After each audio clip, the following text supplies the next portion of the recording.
السلام علیکم قدرمنو کتونکو، زه حمید الله ډبروال باچازاده حیران صاحب. اول خو د هغې نړۍ مننه چې زما د کتاب مخکتنې له وخت ویستو او رال حیران صاحب مننه م کوم. ډېره مهرباني، خوشحاله اوسئ قدرمن شي. حیران صاحب یو دوه شعرونه به ووایم د خپل غزل نه او په هغې باندې به ستاسو نه شعر واورم. په پښتو کې دا متل دی، خپل عمل د لارې مل دی.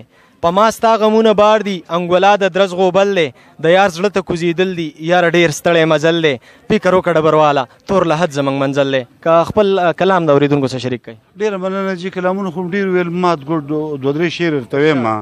دا به راته نه وایې چې ګرانه یم، دا به راته نه وایې چې ګرانه یم.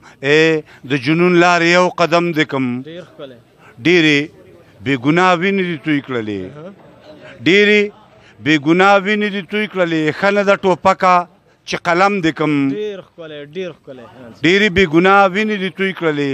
ښه نه ده ټوپکه چې قلم دې کم. یه بوتکدې تا بادول غواړم، یه بوتکدې تا بادول غواړم. زه ویم چې مینا دې کم، حرم دې کم. نه خیجي د یو لاسه پړق نه خیجي، یاره ما درخو کا چې ادم دې کم. ډېره مننه.